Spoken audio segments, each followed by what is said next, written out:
만 38살 곰빵 양중 일하고 있는 장계석이라고 합니다. 지금 명함이 또 명함 보여주는 거예요? 네, 새로 나왔습니다. 아, 대문짝만하게 나왔네? 예, 스티커 명함 이제 붙이고 다니려고요. 옛날에 명함이었잖아요. 근데 이제 스티커 붙이고 다니려고요. 아, 근데 머리 좀 감고 오지 왜? 아, 그래갖고 모자 쓰고 왔어요. 삼겹살을 먹으려고 하는데 예. 괜찮아요? 배부른데. 다 있죠? 그 세팅 되죠? 아, 네네. 네. 네. 뭐만 필요해요? 고기랑 뭐 필요해요? 고기만 있으면 되죠. 차 한잔 하고 갈까요? 예, 예. 그럼.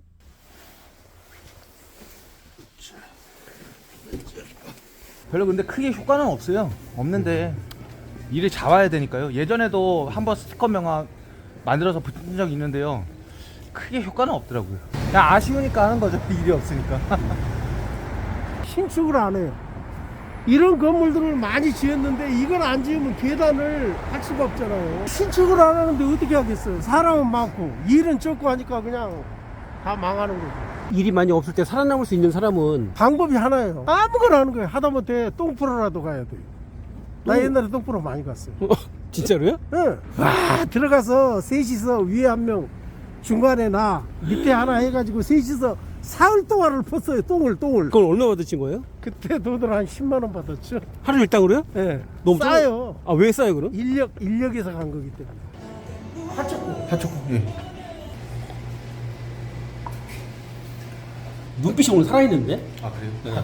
되게 공격적인 눈빛이. 군대 갔다 오셨죠? 아니요, 나 못 갔어요. 왜요? 눈이 나빠서. 실제검사장에 들어갔는데 에이, 총도 못 쏘겠구만. 끝이에요. 아, 시력검사 했어요? 시력검사했지. 딱 보래요. 그러더니 뭘 막 들이대고 보더라고, 눈을. 바로 옆에 있는 친구는 안경을 쓰고 들어갔어요. 근데 나는 모르니까 안경을 탈을 실고 함에다가 넣고 들어간 거예요. 그러니까 그대로 검사하더라고요. 그 사람은 안경 쓴 채로 검사 받았어요. 근데 나는 안경을 안 쓴 채로 받았잖아요. 그러니까 떨어지죠. 그 선생님 면제 되고 그 사람은 현역으로 간 거예요? 그거 몰라요. 나하고 상관없는 사람이니까. 선생님 운 되게 좋았네요. 아마 나 하나만 떨어졌을 거예요. 눈 때문에. 그래갖고 그동안에 손해 많이 봤어요. 차별대우 하는데 진짜 옛날에는 심했잖아요. 너 군에 갔다 왔냐 안 갔다 왔냐 딱 그러잖아요. 못 갔습니다 하면 그냥 아예 사람 취급을 안 해버리더라고요. 아주 큰 문제가 있어서 군에 못 간 줄 알더라고요. 그래가지고 손해 막심이었어요. 일할 때마다 그걸 걸고 넘어지는 거예요. 너 무슨 문제가 있어서 저기 저 군에 못 갔지 이런 식으로 해버리더라고요. 얘기하죠. 눈 때문에 묶었다고. 동료. 그러니까 눈 때문에 그랬다고 해도 인정을 안 해줘요. 서러웠지. 근데 나이가 드니까 이제 그런 거 물어보지도 않더라고. 군대 어디 갔다 왔어요? 저는 52사단. 근데 형님 때는 이제 구타가 있던 시절이잖아요. 저는 이제 아버지한테 들은 게 있거든요. 저희 아버지 이제 나이 때니까 하루라도 안 맞으면은 뭐 잠이 안 오지 않았냐고. 저희 아버지가 그렇게 얘기하더라고요. 빨리 때려라. 그냥 빨리 자게. 그런 얘기 하니까 그러니까 본인은 맞은 일이 있었어요. 저희 부대는 없고 갈굼은 심했어요. 밥 빨리 안 먹는다 갈구더라고요. 미쳤냐 그러더라고요. 우리 동네 이거 1,000원씩 하는데 여기 3,000원이 하네. 그러니까 이거 비싸다니까요. 고기 땡기면은 네. 어떻게 해결하세요? 타먹질 않으니까 땡기고 먹어도 없어요. 그냥 안 먹어요. 간혹 가다가 이렇게 먹고 싶은 음식 있잖아요. 그냥 뭐 되는 대로 뭐 잡지성이니까. 깨끗해요. 닦았어요. 와, 이게 되나? 안 돼요, 이게. 올라가지도 않는. 하도 삽질 나니까 어깨 한 2번 나갔어요.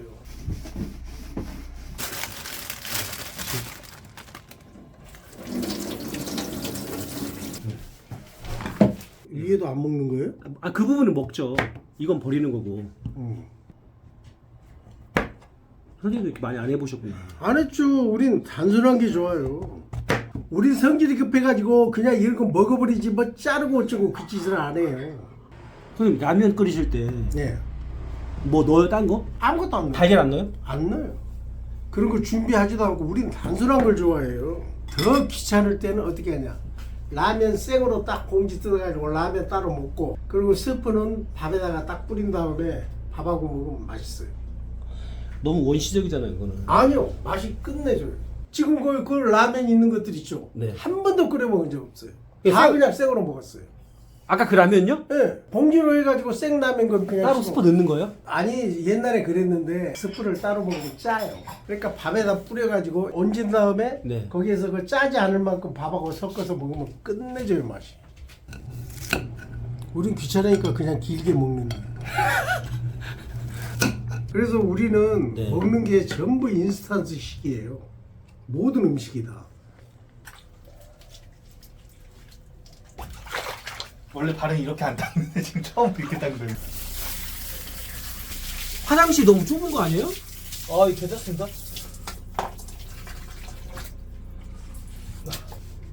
머리는 감아야 될 것 같아갖고. 여기서 목욕도 해요 근데? 예. 여기서 그냥 반신욕하고 뭐 그렇습니다. 그냥 집에서 합니다. 아, 앞머리가 빨리 자라야 되는데. 아이고.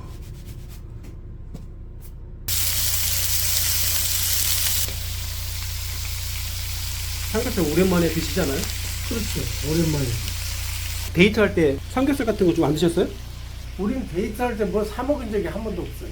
밥집에 가서 밥을 먹은 적도 없고 몇 년 동안? 지금까지. 참기름이에요? 예. 아, 냄새가 좋네요.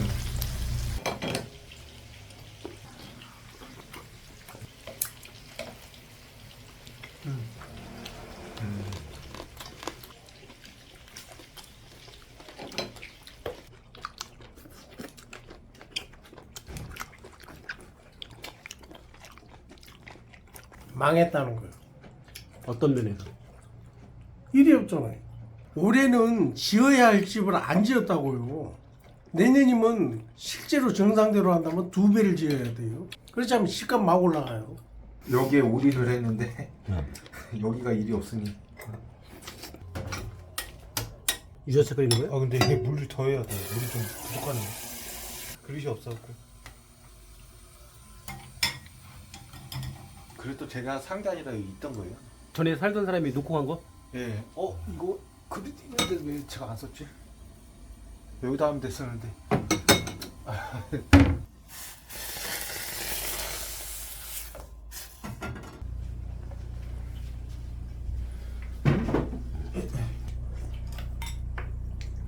또 심하게 진하게 타면 좀 너무 달고. 철판 닦는 거요. 그걸 부업으로 했었어요. 낮에 노동하고 네. 밤에 떡 팔고 네. 시간이 빌 때 가서 이거 고깃집에 그 불판 있잖아요. 그거 나 혼자 닦았어요. 얼마나 힘들다고. 그러니까 알바를 하신 거예요? 예. 기계에 넣어가지고 온수로 그 기름을 녹이게 돼 있어요. 그래서 나오는 걸 우리가 나머지 처리를 하거든요. 그러니까 닦아지는 거지. 그걸 처음부터 우리가 맨손으로 그걸 갖다 불판을 다 안 닦아져요. 수세미 아무리 써도. 그러니까 기계에다가 넣어가지고 푹 찌잖아요. 그런 다음에 우리가 닦아요. 근데요, 무한 리필집이 가장 힘들어요. 그 불판이 다 닦으면 또 들어와요. 그 많은 양이 또 들어와. 왜? 계속 회전이 되니까. 그걸 몇 년 하셨어요? 8년 동안 했죠. 중문 컨벤션 센터 그 지을 때 일하는 인원이 200명이 넘었어요. 그리고 뭐 얻어먹은 줄 알아요? 우유 하나 한 팩하고 빵 한 조각. 그게 내 보수예요. 돈 안 받고요? 돈 10원도 안 받았어요. 아, 딱 그러잖아요. 내가 밥을 많이 먹잖아요. 젊으니까. 네. 거기서 중노동하니까. 예. 네 분수를 알라 이거야. 네가 지금 네 밥값이 얼마인데 그렇게 많이 처먹냐 이거예요. 200 몇십 명이 앉아있는데 거기다 공개적으로 막 악을 쓰는 거예요. 내가 밥을 먹는데. 예. 물론 많이 먹죠. 남의 한 2배는 먹어야 하니까. 그 일 시키는 게 난 이해가 안 가는데요? 자, 잡아요. 난 먹고 나면 돌아서면 배고파요. 그런 식으로 윽박지르면 뷔페인데 자기 마음대로 떠다 먹잖아요. 나 같은 사람이 한두 명 많이 먹는 거지. 다 많이 먹는 건 아니잖아요. 손님이 그걸 왜 닦아요? 내 말 들어봐요. 예. 나는 거기서 그 260만 장이라면 공사 끝날 때까지 계속 고정적으로 일한단 말이에요. 예. 고정 일꾼이에요. 예. 앞으로도 계속 그 눈치가 보이잖아요. 밥 먹을 때마다. 이만큼 먹어야 하는데 네. 마음 놓고 먹을 방법은 불판 닦는 거밖에 없어요. 그거 식기 닦는 거. 그래서 내가 밥 먹자마자 요이동 해가지고 그 1시 될 때까지 그 죽으라고 닦아줘. 다 닦아줬다니까. 아니 정당하게 돈을 지불하고 식사를 하는 거잖아요. 네. 근데 그걸 왜 했는데 닦아야 거지? 돈도 안 참 받고. 이렇게 이해를 못한다니까. 네가 아까 그 아줌마가 그랬잖아요. 네. 네 분수를 알라 이거야. 네 밥값이 얼만데 저기 내가 예. 저 한 사람당 받는 밥값이 얼마인데 그렇게 많이 처먹냐 이거예요. 아, 네가 뷔페집에서 남의 2배 3배를 먹는다 이거야. 아, 뷔페집에서 먹는 게 왜 그거 어때 가지고? 아니 예. 거기 한밭집은 뷔페식이잖아요. 네. 그러니까 마음대로 먹는데 네. 그 사람 보기에는 너무 그 티나는 거 한두 놈이 예. 꼴 보기가 싫은 거예요. 그러니까 그러니까 참았다 폭발한 거예요. 아니 그럼- 그렇다 치더라도 그걸 닦으라고 하는 건 좀 그러니까. 너무한 것 같은데? 그러니까 그 수용을 했어요 그냥? 나는 일단은 눈에 뵈는 게 배고프잖아요. 왜냐 컨벤션에서는요 예. 주변에 식당 거시기가 없어요. 벌판이 그냥 콩밭이에요 콩밭. 주변에 집 한 채도 없어요. 어디 가서 뭘 사 먹냐고. 매점도 없는데 아무것도 없어요. 차 타고 나가야 돼. 그것도 한 30분 내에 1시간은 나가야만 그 사 먹을 때가 있어요. 그럼 거기서 해결할 수 있는 방법이 뭐예요? 그거밖에 없는 거예요. 더 먹어야 하는데 배고픈데 일을 해야 하는데 젊으니까 아줌마가 못 먹게 맨날 감시하고 그냥 윽박 질러봐요. 그럼 나는 일을 못 하잖아요. 돈을 벌어야 하는데 닦아줄 수밖에 없어요. 닦는 것도 시간이 걸릴 거 아니에요? 시간 1시까지 젊잖아요. 기운을 쓸 때가 없을 때잖아요. 그때가 내가 전성기예요. 그러니까는 제 얘기는 그걸 우리 공사 끝날 때까지 밥 무지하게 빨리 먹어야 돼요. 그거 다 아니 닦으라고. 얼마나 많이 드셨길래 그 정도까지 일을 시켜요? 한마디로 남이 보면 놀래 자빠질 정도로 먹었어요. 그 집에 찜통 있잖아요. 네. 거기에다 그냥 다 틀어놔. 밥이고 뭐고 그냥 반찬이고 뭐고 싹 틀어놓고 돼지 여물통 있죠. 그거하고 똑같아. 그냥 막 퍼 넣는 거예요. 그냥 먹어. 그렇게 먹었어요. 그리고 남는 거 있죠. 그 비닐봉지에 딱 꼭지를 틀어 막아요. 네. 왜 균이 들어가니까. 그래갖고 구멍을 갖다 이로 딱 터면 쪽쪽쪽 빨아요. 그 예. 무슨 거시기 젤리 그 빨아먹는 거 있어요. 그런 식으로 지금까지 살아왔어요. 만약에 선생님이 먹방을 찍었으면 엄청나죠. 그때 했으면 그 찌양 예. 나한테 잽도 안 돼요. 그때 내가 체험을 통해서 젊을 때 위장이 골반까지 내려간다는 걸 그때 한 거예요. 내가 빼짝 말랐거든요. 찌양처럼 뼈하고 가죽밖에 없었어요. 근데 먹는 것은 주변에 따라갈 자가 없을 정도로 많이 먹어. 위가 늘어나서 골반까지 내려가는 걸 내가 느껴요. 그러니까 창자라든가 그런 것이 한쪽으로 다 몰리고 위가 확장돼 가지고 골반까지 내려가요. 한마디로 복강에 위가 대부분을 차지하는 거예요. 그러니까 그 많은 양이 들어가는 거예요. 그 빼짝 말랐는데. 그러니까 식욕이 좀 강했던 거예요? 엄청났죠. 왜냐면 내가 어렸을 때 꿈이 뭐냐. 하도 못 먹고 자라가지고 어른이 돼서 빨리 먹는 게 그게 소원이었어요. 많이 먹는 게. 제가 술하고 술병하고 이제 오징어포 있잖아요. 그거 먹고 있는 거 그게 그렇게 부러웠어요. 하도 못 먹었으니까. 못 먹고 자라니까. 아 그 한이 있어가지고 그런 거예요? 그래 한이 돼가지고 노가다판 나와가지고 버는 돈 다 먹어버렸잖아요. 일 끝나고 나면 화채 뭐 육회 경양식집 가가지고 좋다는 거 다 사 먹었어요. 그 빼짝 말랐던 몸이 나중에는 그냥 막 얘가 막 걸어가면 비비질 정도 등치가 이러니까 성격까지 변해가지고 원래 내성적이었거든요. 네. 외향적이 돼가지고 아주 다혈질 있잖아요. 내 성격 조절을 못했어요. 아니 그러니까 살이 찌면 성격이 변해요? 성격이 변해요. 많이 먹고 과격하게 일하고 하면 내가 조절을 못해. 굉장히 외향적이고 다혈질이고 그냥 세상에 겁나는 게 없어요. 전부 내 밑에 있는 것 같고 내가 마음대로 할 수 있을 것 같고 내가 서울 처음 올라왔을 때 서울에 있는 곰방은 다 내 거다 하고 그런 심정이었어요. 그래요 사람이 그렇게 변한다고요. 들어가는 만큼 나오는 거예요. 먹방을 찍었으면 참 좋았을 텐데. SBS 찍을 때 그 팬티맨을 보면 거기 나와요. 침대에 엎드려가지고 우동 그릇에다가 흰 우유 큰 거 예. 하나 붓고 거기다 밥 넣어가지고 그냥 먹는 거 나온다고. 그때도 엎드려서 먹어요. 침대에서 TV 보면서. 그러니까 막 다혈질이 되니까 막 몸에서 열이 많이 나니까 팬티만 입고 겨울에도 팬티만 입고 그 추운데 일하니까 그 옆에 있는 게 남녀 고등학교거든요. 네. 고등학생이 이상한 놈 이상한 아저씨 겨울에 팬티 입고 해가지고 찍어가지고 나온 거예요. 걔들이 막 SBS를 전화가 왔는데 내가 싫다고 그랬어요. 근데 걔들이 막 쳐들어온 거라니까 강제로. 사람은 전성기가 있어요. 근데 그건 한 번 끝나지 두 번 오질 않아요. 제주도에서 전부 시작됐고 끝났죠. 서울 와서도 일반 빌라 5층 6층짜리 혼자 가서 다 했어요. 그리고 돈은 똑같이 받았어요. 왜냐하면 나는 돈을 따지질 않았거든요. 계산을 안 했어요. 그냥 할 수 있으면 그냥 해버렸어요. 오야지 입장에서 얼마나 좋아요. 맨 소장이 나 곰빵만 보내는 거예요. 자기 입장에서도 좋잖아요. 그래서 안 끊어지고 까다롭지도 않고 일은 그냥 금방 해결해버리고 그러면 오다를 더 받을 수 있잖아요. 내가 원해서 한 게 아니라 소장이 보내가지고 곰빵 전문이 된 거예요. 그게 사람이 힘을 쓸 때는요 저절로 남이 딱 봐요. 써먹어야겠다 해가지고 저절로 그렇게 되는 거예요. 근데 지금은 그렇게 못해요. 댓글을 보면 나이 먹으면 고생하니까 이제 다른 거 찾아봐라는 얘기를 너무 많이 하거든요. 근데 그럼에도 불구하고 계속 곤방하는 선생님들은 곤방만 하더라고. 정말 왜 몸에 배버리면 딴 데로 갈 수가 없어요. 돈하고 상관없어요. 돈을 대모도 노임을 받아도 거기서 못 나온다니까요. 한라대학교 체육관 공사할 때요. 나 혼자 그 추석 끝날 때까지 혼자 다 했어요. 그 많은 발에들 하나도 겁 안 났어요. 그때 오야지가 갖다 준 6일 동안 갖다 준 음식이 뭐냐? 밥하고 김치 2가지뿐이에요. 6일 동안. 추석날인데도 부침개 하나 안 갖다 주더라고. 오로지 도시락에 밥 하나하고 김치 하나예요. 딱 2가지. 6일 동안 먹었어요. 아니, 반찬을 이렇게 부실하게 갖다 줬어요? 내가 합니까 그걸? 달라고 하지도. 그리고 노임도요 더 안 줬어요.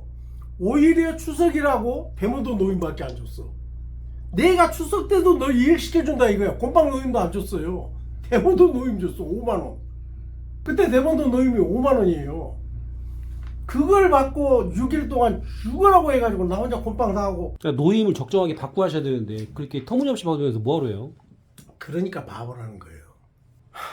세 사람이 거기 대오야지였거든요. 내가 남들보다 몇 배를 더 일하니까 최소한 일당을 해도 2배 이상 일하니까 노임을 올려달라고 그랬어요. 나한테 딱 그러더라고요. 야, 너 노임 올려주면 여기 곰빵하는 저기 저 벽돌 지는 놈들 제주도 노임을 다 올려야 하는데 내가 올려주고 하냐 이러더라고요. 그러니까 네가 대표라 이거예요. 노임의 기준이라는 노임을 얘기예요? 결정 기준이라 이거예요. 그래서 그 말 듣고 그 바로 다음에 서울로 올라와 버렸잖아요. 성질 나가지고. 그때가 바로 방송 나와가지고 유명세 타면서 막 일이 막 쏟아져 들어올 때예요. 2년 동안 여자들하고만 일하고 여자 오야지들하고만. 낮에 일 시고 밤에 따먹으려고. 아주 노골적으로 하더라고요. 그러니까 선생님을요?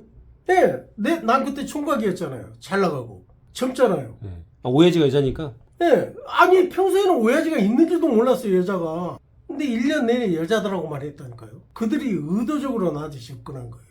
안 받아들였어요? 난 안 받아주지. 집사람은 사실대로 말했어요. 집사람이 바로 밤에 달려와가지고 둘이 평생을 같이 하자고 손가락 끊고 약속한 게 지금까지 온 거예요.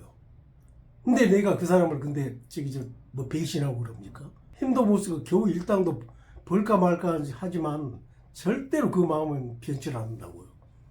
사람이 힘이 빠지면요 정신도 희미해지고 생각도 바뀐다고요. 근데 내가 삶에서 기준으로 삼는 게 딱 하나 있어요. 네가 제일 전성기일 때 네 두뇌가 가장 잘 돌아갈 때 했던 판단을 절대 바꾸지 마라. 왜? 그때 네가 한 판단이 가장 정확한 거다. 그러면 나중에 힘 빠지고 정신적으로 쇠약해졌을 때도 판단 기준은 그거에 둬야 돼요. 그렇지 않으면요 인생 피곤해져요. 만약에 개석 씨는 그 상황이었다면 어떻게 했을 것 같아요? 별님은 안 넘어갔겠지만 여자가 어. 좀 괜찮으면 넘어갔겠죠. 3번의 기회가 있었어요. 아들 2 딸린 중학생 고등학생인 여자 하나, 그리고 유부녀, 그리고 사별한 여자 오야지 3명이었어요. 이 사람들하고만 일했어요. 1년 내내. 다 목적을 가지고 접근한 거예요. 그분들은 선생님이 어떤 면을 보고 이렇게 다가오고? 총각이지. 일 잘하지. 힘은 제주에서 최고지. 그 당시에. 자기들이 벽돌 일 하잖아요. 근데 벽돌을 최고로 이놈이 기준이라 이거예요. 뻔한 거 아니에요. 근데 그 유혹을 뿌리친 이유가 집사람 때문이에요. 근데 난 지금 그 선택을 후회하지는 않아요. 내가 가장 힘들어할 때 받아준 사람이 집사람이니까요. 남들은 그것도 몰라요. 전혀 몰라. 그리고 사회적인 일반적인 기준을 그걸 잣대로 해가지고 나를 갖다가 막 좋네 나쁘네 뭐 집사람이 악년에 무슨 뭐 핏바라먹네 어쩌네 하는데 그건 아무것도 모르는 헛소리예요. 옛날에 과거를 갖다가 속속들이 한다면 절대 그런 말 못해요. 내가 그때 그 절실했던 그 상황에 비한다면 집사람이 바람을 피든 뭐 딴 집 살림을 하든 나하고는 상관없어요. 정신적으로 날 보듬어준 사람은 어머니도 아니고 누나도 아니고 오로지 그 사람 하나예요. 나는 마음을 기준으로 해서 그 사람하고 연결되어 있는 거예요. 그 사람은 나하고 달라요. 다른 인격체라고요. 그 다른 인격체가 어떤 판단을 하든 그건 나하고는 상관없단 말이에요. 나는 내가 정한 길을 갖다가 어떤 상황이 되더라도 갈 거예요.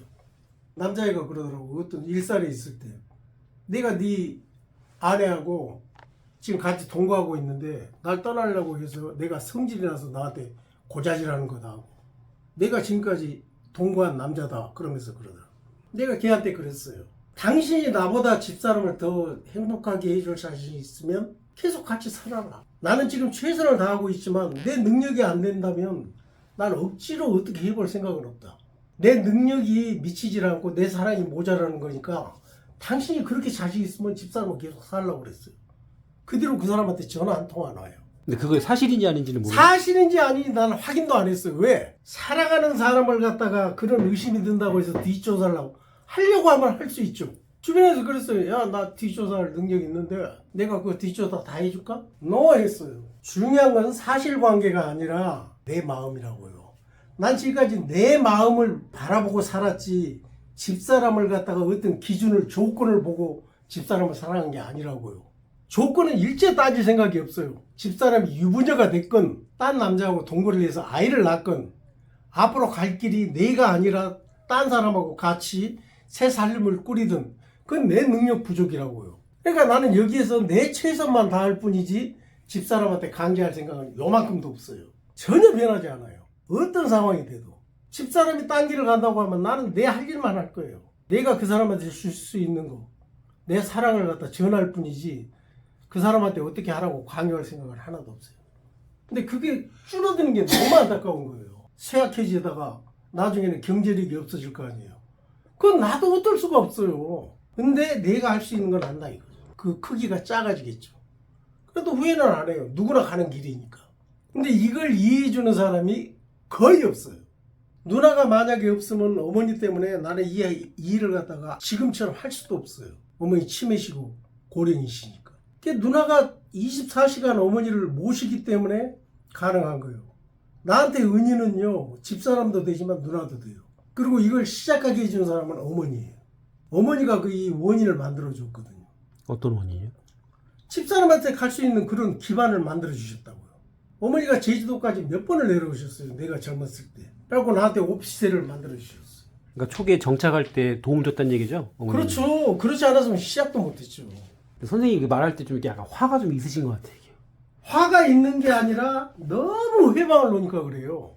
지금 그 일하는 동료들 있죠. 네. 지금까지도 회방 놓고 있어요. 한두 명이 그런 게 아니라 내가 그러지 말라고 그랬어요. 너희들이 하는 건 사생활 침해다. 책임을 지는 것도 난데 왜 니들이 나서가지고 뭐 좌지우지 하려고 하고 막 이리 바꾸려고 하고 저리 바꾸려고 하고 뒷조사하려고 그러냐. 그러지 마라 그랬어요. 근데 이제 짜증나요. 이제 이 얘기는 여기까지 딱 할게요. 네. 졸려하는 것 같아. 괜찮습니다. 얘기 듣다 보니까 근데 이해가 돼요. 남자들의 사랑은 뭐 그런 거잖아요. 가족에게 애정이 가더라도 선택 순위가 있어야만 아내를 택해야만 돼요. 나도 그런 순간이 있었다고요. 이제 그걸 포기하고 가족에게로 가야 하나 할 때 나는 생각한 끝에 집사람을 택하기로 결정을 했어요. 조건 앞으로를 떠나서 선택 순위가 있다니까. 어차피 남자는 결혼해서 자식을 낳고 가정을 꾸리는 그런 단계를 밟아 나가려면 여자를 택해야 한다고요. 양쪽 다 좋으면 좋은데 어쩔 수 없을 때는 여자 쪽을 택해야 한다고요. 그게 순리라고요. 뒤로 돌아가면 안 돼요. 나오지 말고 예. 갈게요. 다음에 뵐게요. 또 봐요. 예, 감사합니다. 잘 먹었어요. 예, 고마워요. 예, 다음에 예. 또 봬요. 예. 요즘 그 젊은 사람들이 보면 백수들이 많잖아요. 그분들은 좀 어떤 마인드를 좀 가졌으면 좋겠어요? 간단해요. 그렇게 노는 사람들은 그 학력이 높을 거예요. 교육을 받아가지고 자기 그 정해놓은 수준이 있어요. 근데 현실이 자기가 생각하는 그 수준보다 낮기 때문에 가서 일을 하면 시간 낭비라고 생각하는 거예요. 지금 그 나가서 버는 돈보다 더 벌어야 한다고 생각하는 거예요. 즉 자기 성취감이 줄어드는 거죠. 내가 대학 교육받고 고등교육받고 이렇게까지 공부를 많이 하고 하면 내 노임이 어느 정도 되고 대우를 어느 정도 받아야 한다는 기준을 딱 정해 놨다고요. 근데 현실은 그렇지 않아요. 어떻게 그러면 돌파구를 찾아야 돼요? 돌파구는 하나예요. 그냥 밖으로 뛰어나가서 무조건 부딪히면서 던지느냐, 시간을 두고 기다려가지고 좋은 때가 오기를 기다리느냐, 이게 둘 중에 하나죠. 근데 대부분은 나중 것을 택하기 때문에 일을 안 하고 저 기회만 보면서 그냥 세월 보내는 거예요. 이 청춘은 얼마 못 가요. 그러는 동안에 시간만 가는 거죠. 그러니까 뭐라도 하는 게 낫다는 얘기죠. 예. 일단 뛰어들어서요, 부닥쳐야 돼요. 세상에 나와서 부닥치다 보면 자기 수준이 나와요. 그걸 인정해야 돼요. 근데 대부분은 인정 안 해요. 왜 머리로만 생각해요. 세상에 나와서 한 5년, 10년 부닥치다 보면요, 자기 자신을 찾게 돼요. 내 수준하고 내가 있어야 자리가 이거구나 하고 나중에 깨닫게 된다고요. 그게 자기가 있어야 할 자리인 거예요. 그럼 그게 현실인 거예요. 모든 사람이 다 기회를 원하고 있잖아요. 나는 이만큼 교육을 받았고 하니까 이만큼 벌어야 하고 성취감도 어느 정도여야 한다. 근데 현실은 절대 그걸 따라주질 않아요. 내 경험으로 봐서는요, 실제로 나가서 해보면 내가 생각했던 것 훨씬 아래 것을 하고 있어요. 근데 되게 좀 허탈해하는 사람도 많을 거 아니에요. 허탈하죠. 처음에는요, 그 괴로움 때문에 혹사하는 사람들이 있어요. 그러나 그 사람들에게는 기회가 반드시 있어요. 왜? 이미 기본적으로 자신한테 쌓여있는 주류에 들어갈 수 있는 능력이 있다고요. 근데 우리 같은 사람들한테는 그럴 능력조차 없어요. 즉, 밑바닥으로 끝나버리는 거예요. 왜? 기본이 없기 때문에. 근데 그 사람들이 그 정도 수준을 가지고 있다면 언젠가는 기회가 온다고요. 왜 일을 하다 보면 우리도 느끼는 건데 상대방이 이 정도 수준이었으면 좋겠다 하면서 전문성을 요구할 때가 있어요. 근데 우리는 그걸 그 기회가 와도 놓쳐버려요. 그걸 잡을 수가 없어요. 능력이 안 되니까. 근데 고등교육자들은 그걸 그 자리에 들어가서 올라가더라고요. 우리 노가다 중에서도요, 막노동하다가요 그런 사람들 많이 봤어요. 사장 자리까지 올라가고 막 그러더라고요. 그러니까 기회가 와요, 하다 보면. 그러니까 방구석에만 있으면 안 되겠네요. 안 되죠. 그렇게 되면 그 기회마저도 못 잡는 거예요. 그냥 누가 알아줘요? 어디가 있는지 누구인지 알지도 못하고. 근데 가서 부딪히다 보면 자기 그 전문성을 살릴 기회가 언젠가 온다고요. 그럼 그때 그걸 받고 올라가는 거예요. 왜? 자기밖에 할 사람이 없잖아요. 그럼 그때부터 능력을 인정받는 거예요. 반드시 와요. 내 경험에도 몇 번 기회가 왔거든요. 근데 능력이 안 돼서 못 간 거예요. 근데 보통 사람들은 그런 일을 내가 해야 돼? 약간 그런 생각, 사고방식이 많잖아요. 누구나 젊을 때는 자기만의 그 원하는 수준이 있어요. 근데 그것은 사회에서 직접 부닥치면서 정해진 그 수준이 아니고 자기 자신이 만들어 놓은 수준이란 말이에요. 그것은 현실에 딱 부닥쳤을 때요, 이번에 판가름 나요. 저는 여기서 헤어지는 걸로 해요. 예. 예. 내일 일 잘 나가세요.